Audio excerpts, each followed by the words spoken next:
Welcome to ask classes. अब हमारे chemistry का पेपर है एंड केमिस्ट्री के पेपर में कौन कौन से क्वेश्चन पूछे जाएंगे आज मैं उन सभी क्वेश्चंस को बताने वाला हूं।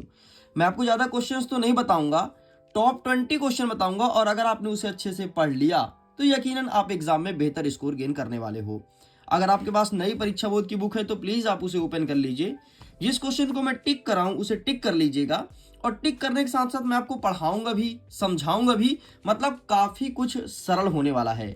हमारे पास अभी कल का समय और है, कल संडे है तो और बहुत अच्छे से प्रैक्टिस कर लेंगे ताकि हम सोमवार के दिन एग्जाम में बेहतर परफॉर्मेंस कर पाएं।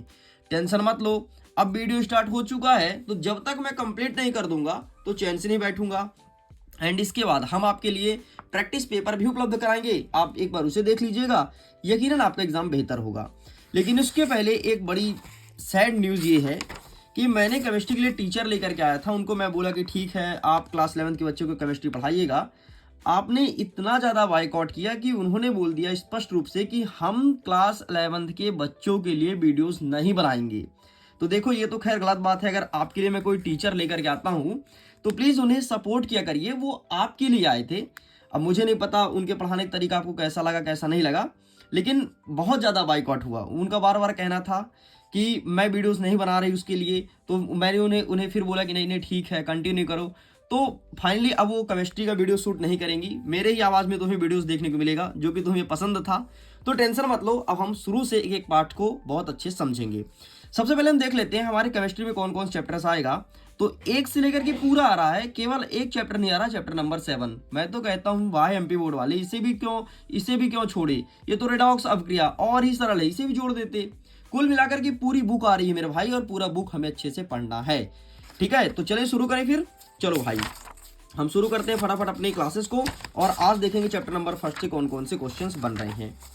तो यहां से स्टार्ट होता है हमारा चैप्टर नंबर 1।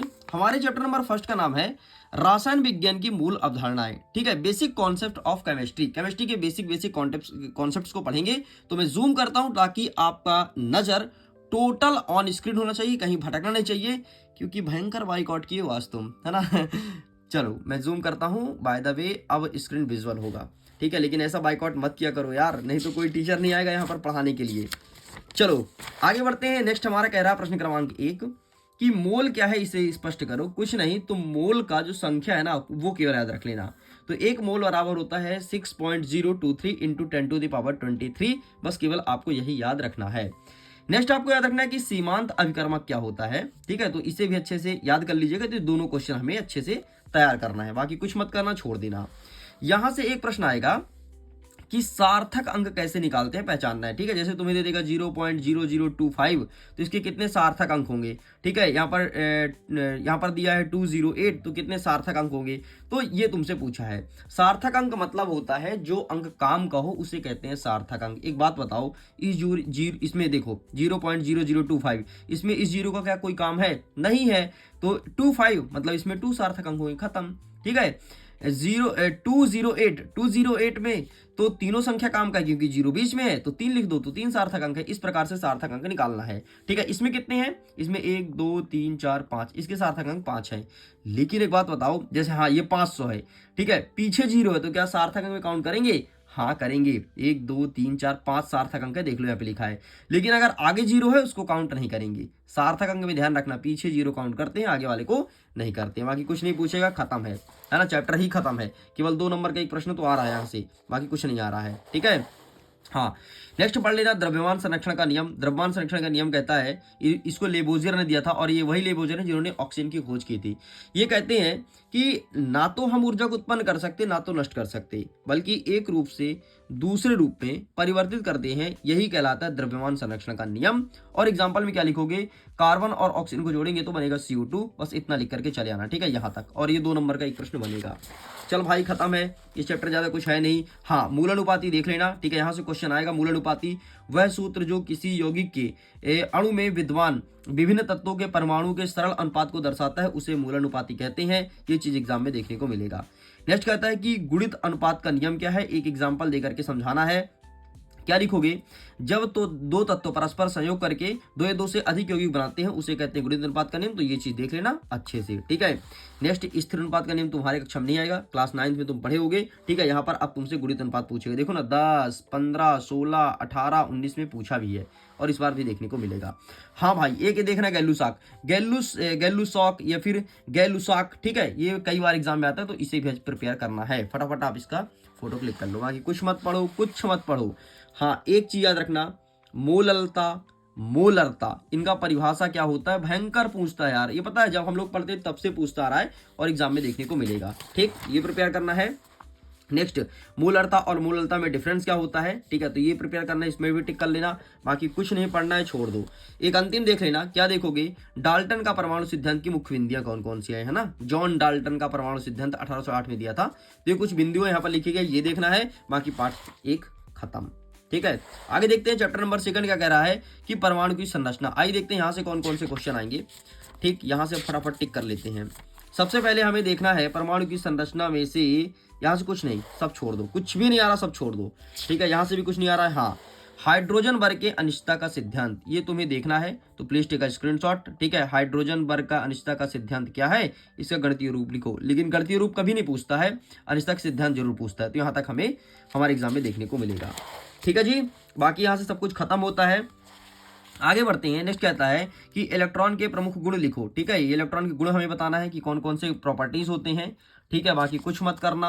अच्छा, आज पता है क्लास 9th के उसका पेपर था साइंस का, तो वहां पर इलेक्ट्रॉन, प्रोटॉन, न्यूट्रॉन, मतलब इतनी छोटी चीज पूछा है ना, ये मैं कभी सोच नहीं सकता था। ये देखो जिस दिया ना प्रोटॉन के लक्षण, तो ये छोटी छोटी चीज भी पूछ रहा है, मतलब हमें पढ़ना पड़ेगा।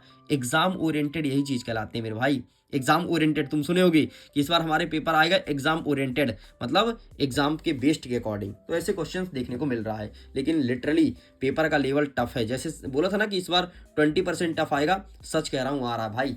ना तो परीक्षा अध्ययन से पूरा पूरा पेपर आएगा, ना तो परीक्षा बोध से। अगर अध्ययन और बोध बस से पढ़ रहे हो तो तुम्हारे कितने नंबर आएंगे पता है, तुम्हारे 60% बन जाएंगे आराम से, 60%। बाकी अगर 100 चाहिए ना, तुम्हें एनसीईआरटी पढ़नी पड़ेगी।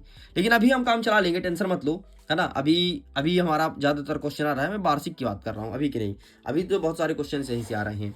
नेक्स्ट क्या कर रहा है कि पावली का वर्जक नियम क्या है, उदाहरण सहित देना है, ठीक है, 2022 और 23 में पूछा था, एंड ये इंपॉर्टेंट है, इसे भी अच्छे से प्रिपेयर करिएगा, ठीक है। नेक्स्ट क्या देखना है, n+l का नियम क्या होता है, ठीक, इसे प्रिपेयर करना। 1 हो गया, ये 2 हो गया, ठीक है। इसके बाद हाँ, ये नहीं, ये इलेक्ट्रॉन के गुण देखना है, 3 हो गया, ठीक है। और एक देखना है कैथोड किरणों, ये 4 प्रश्न आपको इसी पेज से पढ़ना है, मतलब ये पेज बहुत ज्यादा इंपॉर्टेंट है, बाकी कोई पेज इंपॉर्टेंट नहीं है, देखना अब तो वैसे ही उड़ेगा, ठीक। यहाँ से कुछ नहीं पढ़ना है, खत्म। यहाँ से पाउली का वर्जक नियम, ये हाँ, अवाहु का सिद्धांत देख लेना भाई, अवाहु का सिद्धांत देख लेना, ये सीधे 3 नंबर का प्रश्न आएगा तो आएगा, नहीं तो आएगा नहीं, अवाहु का सिद्धांत, ठीक, बाकी कुछ नहीं आएगा। नेक्स्ट एक क्वेश्चन और देख लेना कि सम इलेक्ट्रॉनिक आयन किसे कहते हैं, प्लीज आप इसका भी फोटो खींच लो, सम इलेक्ट्रॉनिक आयन, बाकी कुछ नहीं आएगा, खत्म। एक अंतिम देखना है, हुंड का नियम क्या है, ठीक है। हुंड क्या कहता है, वो इलेक्ट्रॉन को भरने का बताया था ना, कि पहले एक इलेक्ट्रॉन भरो एक बॉक्स में, फिर एक भरो, फिर जब एक पूरा भर जाए तब दोहराते जाओ, तो ये हुंड का नियम कहता है, ये चीज हमें करना है। आगे बढ़ते हैं, और कुछ है क्या, और कुछ है क्या, जी नहीं। रदरफोर्ड के परमाणु मॉडल की कमियां क्या है, पढ़ लेना, एग्जाम ओरिएंटेड चीज है, ठीक है। वैसे तो पूछा पहले ज्यादा छोटी कक्षा में, लेकिन अब भरोसा नहीं रहा सच में, अब तो एग्जाम ओरिएंटेड जो लगेगा वो सब पूछेगा, तो रदरफोर्ड के परमाणु मॉडल कमियां देख लेना, ठीक है। नेक्स्ट क्या देखना है, समस्थानिक और समभारिक में अंतर, तो ये डिफरेंस बिटवीन, ठीक है, तो इसे भी स्क्रीनशॉट ले लो, ठीक है। इतना खत्म करना है। अब इस चैप्टर से एक प्रश्न आएगा बड़ा वाला, वो कौन सा रहेगा, वो रहेगा बोर के परमाणु मॉडल, ठीक है। बोर का परमाणु मॉडल ये तुम्हें प्रिपेयर करना, अच्छे से स्क्रीनशॉट ले लो फटाफट, ठीक है। अगर बुक है तुम्हारे पास तो देन बेहतर है, नहीं है कोई दिक्कत नहीं, आप इसका स्क्रीनशॉट लेते जाओ, ठीक। तो ये पहला प्रश्न हुआ जो बड़े वाले आएंगे।